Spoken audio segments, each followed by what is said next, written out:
अंश पिछली वीडियो में मैंने तुम्हारे लिए पॉलिनोमियल चैप्टर स्टार्ट करा है ना।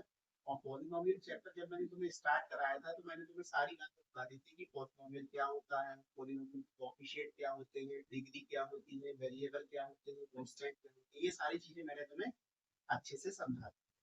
अब जिस टॉपिक में सभी बच्चों को बहुत ज्यादा दिक्कत आ रही है या दिक्कत आती है या बहुत ही आसान सा क्वेश्चन होता है लेकिन इसको बच्चे गलत कर देते हैं। होता कुछ नहीं है, बड़ा आसान, लेकिन अगर तुम ध्यान से करोगे तो बहुत अच्छी से कैसे आएगा। टॉपिक है हमारे सामने, रिलेशनशिप निकालना होता है हमें किसी भी क्वाड्रेटिक पॉलिनोमियल के जीरोस के बीच में और उसके कोएफिशिएंट के बीच। तो इसको हम किस तरीके से सॉल्व करते हैं। एनसीईआरटी के अंदर आपकी एक्सरसाइज 2.2 का पहला क्वेश्चन मैं आपको समझा, इसको आप अच्छे से समझना और आपको बहुत अच्छे से समझ में आएगा आप कैसे। जैसे पहला क्वेश्चन आपको दे रखा है x square minus 2x minus 8, ये हमको क्वेश्चन दिया। तो क्वाड्रेटिक पॉलिनोमियल तो फॉर्म होती है तो इस तरीके का होता है ax स्क्वायर bx प्लस इस फॉर्म का ही होता है। अगर कोई इस फॉर्म का नहीं है तो हमें इस फॉर्म का बनाना पड़ेगा। तो कैसे बनाना पड़ेगा मैं अभी आपको एक क्वेश्चन बताऊंगा। इसी साल 2024 के अंदर एक क्वेश्चन आया 4, उसमें इस फॉर्म में बना हुआ नहीं था, लेकिन बच्चों ने जिनको आता होगा उन्होंने कर दिया होगा, जिनको नहीं आता होगा घबरा गए होंगे कैसे होगा। तो जैसे ये क्वेश्चन लिखा हुआ है हमने x square minus 2x minus, अब इसमें हमें क्या करना है, तो ये हमें पॉलिनोमियल दे रखा है, इसको दिया fx। अच्छा fx क्यों माना, fx हमने इसलिए माना क्योंकि ये x का फंक्शन है, x square minus 2x minus 2x।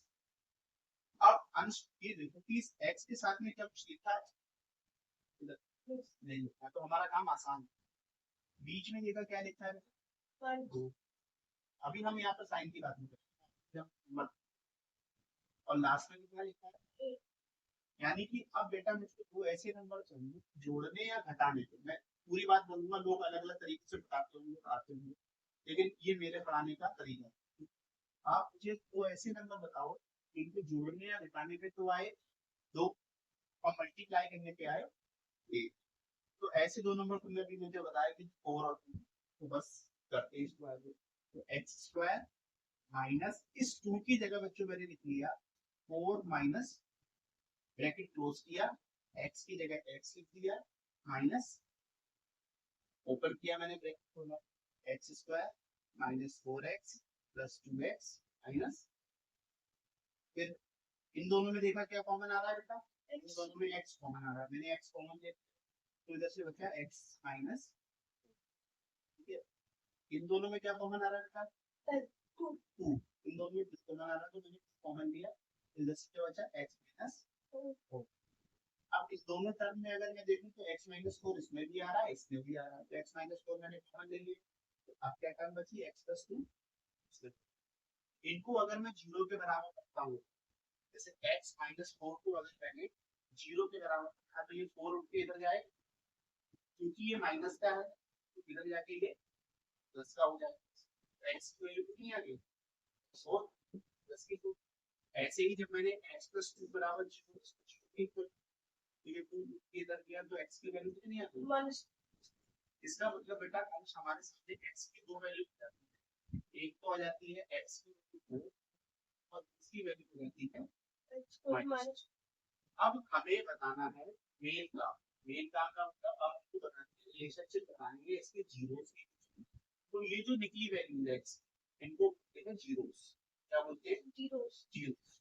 और इसके साथ में लिखे हुए होते हैं इनको बोलते हैं कोएफिशिएंट, ठीक है।